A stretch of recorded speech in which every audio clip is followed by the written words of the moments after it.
Okay, hi guys. I'm jerry rigging a microphone right now, trying to get set up with some kind of Elgato recording session. I'm going to check out a game called The Vanishing of Ethan Carter.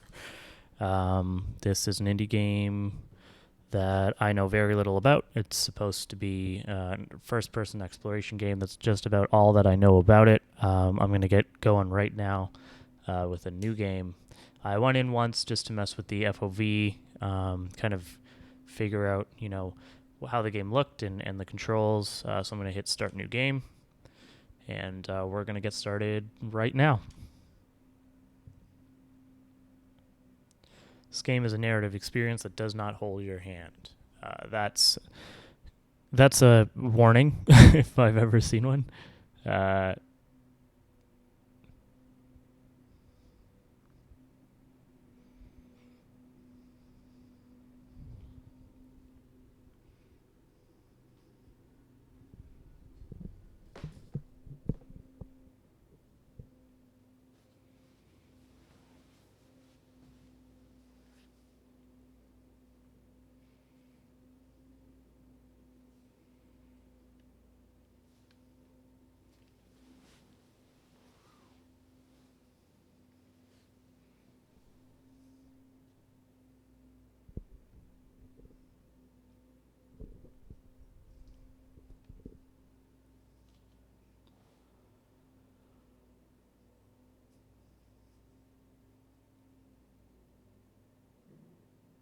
okay, so right off the bat, I'm seeing some interesting things going on with the just with the way the world works. That little weird orange sort of effect that came over as soon as I kind of approached this tunnel. I'm expecting we'll see more of that, but I have no idea what that represents. I thought it would be the edge of the game world, but you can see I can still come back through this tunnel over here. Okay, let's actually see how far this thing will let us go.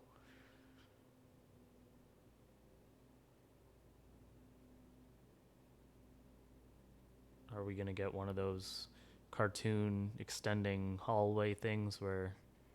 Oh no, it almost looks like we're gonna get to the end of this thing. Is this gonna be a big white light or maybe push us backwards? The stupid thing is I'm gonna have to turn around and run all the way back through this tunnel. I can tell. Okay. That is awesome. I did not think that was going to be what happened there. Okay, I can tell this game is going to do some things that I'm really going to enjoy. Um, that's very cool. Okay. All right. So obviously the critical path is down these train tracks, but knowing what just happened over there with that tunnel, I think there's probably some cool things if we come down this way. Oh Jesus fucking Christ! Oh, holy shit! That scared the hell out of me. Okay, okay. Um, God, the fuck. Sense. Okay, I'm sensing this. What the hell? Trap. Yeah, okay, no shit, it's a trap. What the fuck am I doing here? Hold X. I'm holding X. What do you want me to do? Do I...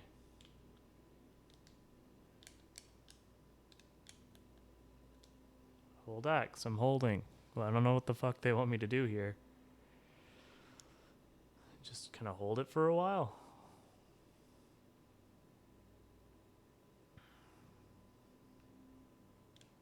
Okay, that's not accomplishing anything at all.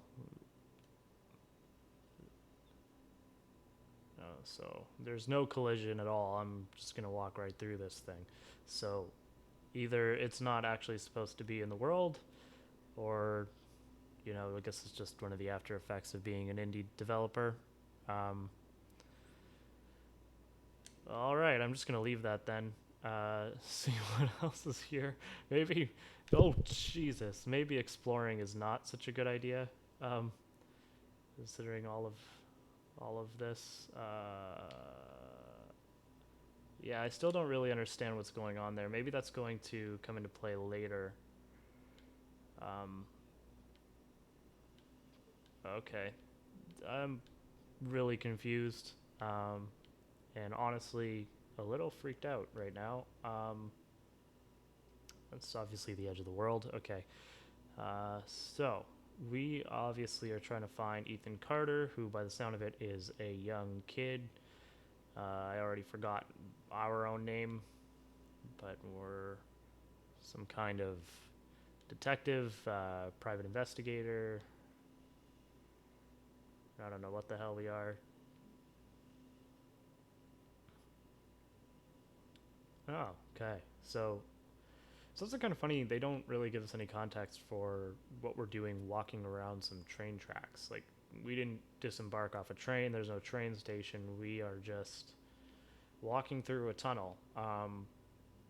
So whatever the hell that is, the justification for that, maybe we'll find out. I'm really interested to know if this game is entirely just about Ethan Carter and this kind of weird world that we're in, or if our character has his own story as well, and how important that is to the overall. Oh God, I saw that one coming at least. So at least they're not just popping out of the world, with um, no no warning.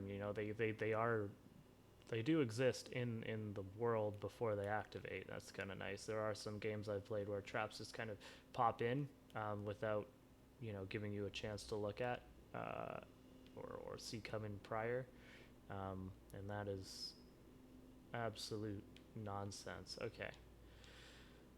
So obviously we're taking a detour here around this obstruction on the train tracks, and for an indie game, I mean this is really a good looking forest.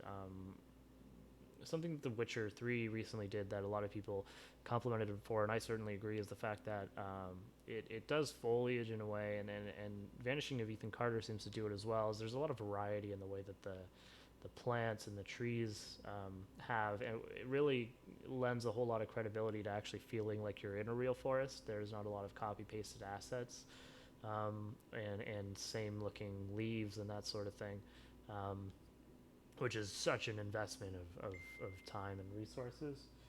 Uh, so, that's just something that I think is very, very admirable.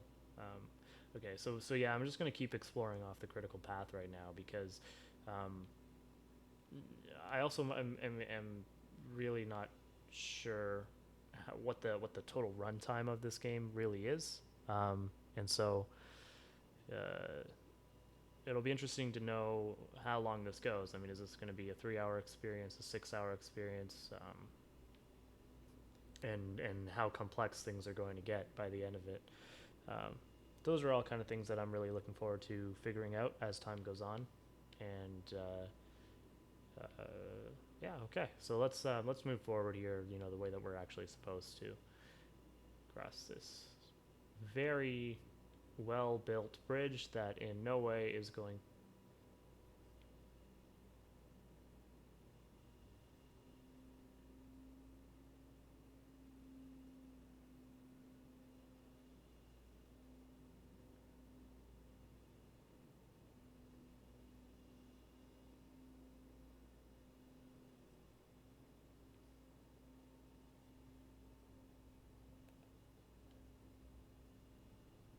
Okay.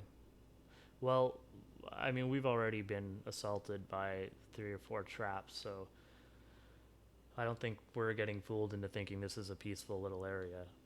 But wow, okay, so right away I'm getting vibes that feel very similar to Half-Life, in just the layout of the world. It's actually kind of hard to explain exactly what that is. The reason for that, wow, these particle effects are really outstanding.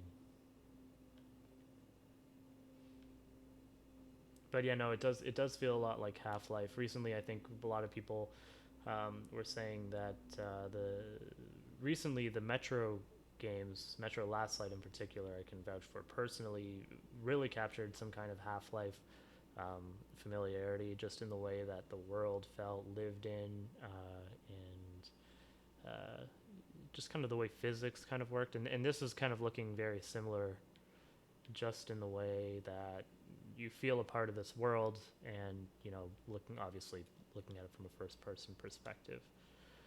um, okay, so maybe we're actually getting somewhere. Okay, you know what, here's a good point where I'm going to stop and see if any of my audio picked up.